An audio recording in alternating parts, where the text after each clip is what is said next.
बिस्मिल्लाहिर्रहमानिर्रहीम अस्सलामुअलैकुम। Welcome back to my YouTube channel.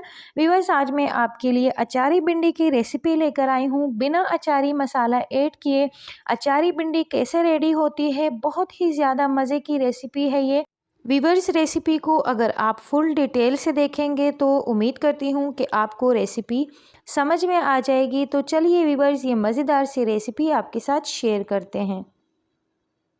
Viewers, यहाँ पे हम कढ़ाई रखेंगे। कढ़ाई के अंदर आधा कप के करीब ऑयल ऐड करेंगे। 1 केजी के करीब हमने भिंडी ली है। भिंडी को हमने अच्छे से धो लिया है 3 से 4 घंटे पहले, ताकि उसका पानी अच्छे से ड्राई हो सके। कपड़े से हमने इसका पानी ड्राई कर लिया है और भिंडियों को हमने थोड़ा सा बड़ा शेप दे के कट कर लिया है। और इसके अंदर हमने 3 अदद बड़े साइज़ के प्याज को कट कर लिया है।